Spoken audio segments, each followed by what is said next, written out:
Hi, Liz Ness here. In this video, I'm going to show you how to make this fun 3D brush. Let's go ahead and get started. All right, I have in front of me a 12-inch by 12-inch canvas at 300 dpi, which translates out to 3600 pixels by 3600 pixels. The first thing I'm going to do is come over to my color picker here, and I'm going to make sure that I have black selected. You can just double tap black down there, or if you'd like, if you become a subscriber, you can get access to this nice monochrome palette here. So either way, I'll leave a link for the palette if you'd like, but if you double tap, you'll get black down there. And then I've selected for a pen a calligraphy monoliner, and this is just a pen that comes, or sorry, a brush that comes with the Procreate tool standardly.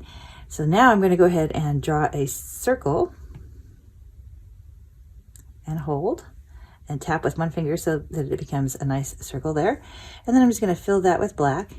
And I think I want that to be just a little bit bigger, so I'm tapping my transform tool. I'm going to select uniform. Also, I have snapping on, which won't matter until just a moment from now, but I wanted to point that out. I have snapping with a distance of 3 selected.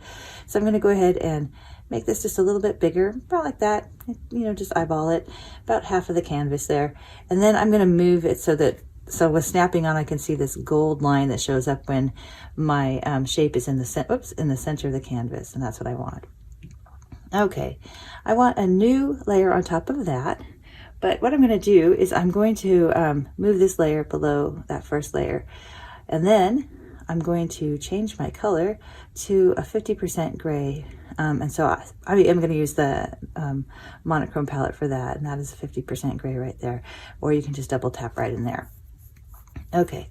And then I'm going to, let's see, I want to make sure that this is, well, I guess it'll be okay. It'll be relatively straight. Somewhere from the center-ish. I'm just going to start drawing a line, and I'm just going to hold it so that the edit shape and the smart shape, quick shapes are invoked. So then I'm going to edit the shape, and I'm just going to make that line, you know, basically more vertical, more straight. I'm just going to eyeball that as well. Okay, that looks pretty good. All right, the next thing I'm going to do is I'm going to go over here to the transform tool, and I want this to be just a little bit wider. So I'm going to go ahead and select freeform, and I'm just going to make it just a tad bit wider. And I can see now that it's not really vertical because of the boundary lines there. So I'm just going to pull this over just a bit, probably somewhere around there. Okay, and that's pretty good. And it's going to be okay if it's not perfect. So that looks pretty good. All right, now I'm going to go ahead and go over to my wrench, and I'm going to tap under Add, Copy Canvas. And then I'm going to come over here, and let's see, I am going to create way up here, I'm going to create a new brush set, and I'm just going to call this, let's see, ornamentals. Well, I don't know, ornamental text or something like that. Whoops, let's see. It doesn't matter what you name it, but I just wanted a new set for this. Okay, once I have that, then I can tap this little plus sign and put a new brush in there. And then I'm going to go over to shape, and I'm going to edit the shape. And I'm going to import and select paste, and that's my shape. Now I want the background to be black, so I'm going to double tap it. I'm going to tap it with 2 fingers, and that'll invert it.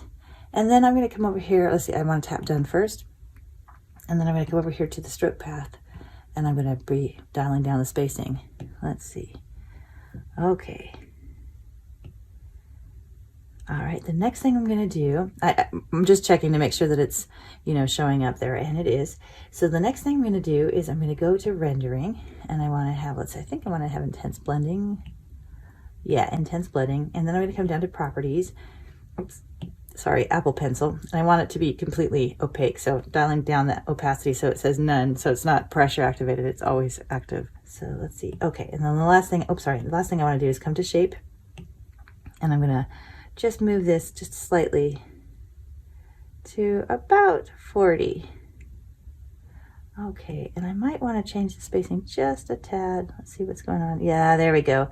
Okay, so somewhere around 14%, because now I can see the lines showing up, and that's exactly what I want. Okay, so when I have all that, I'm just going to go ahead and tap done.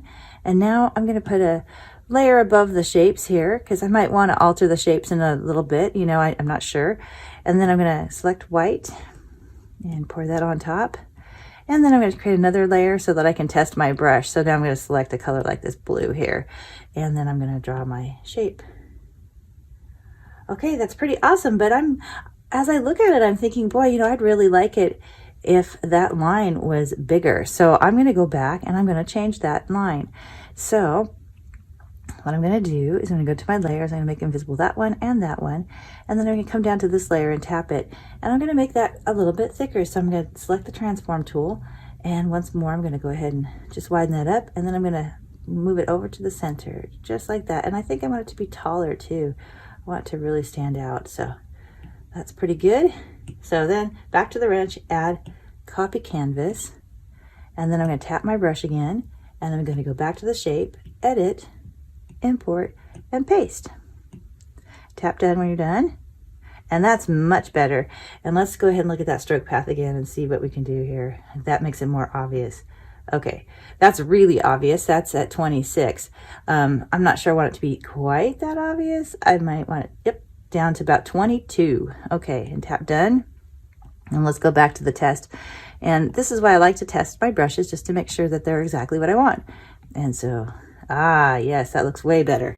Okay, and so that's how you can create that brush, but also some tricks for testing and adjusting the brush so you get it just the way you like it. If you've enjoyed this video, please be sure to like the video, subscribe to the channel, and ring that bell so you're notified when new videos become available. Meanwhile, I hope your day is amazing.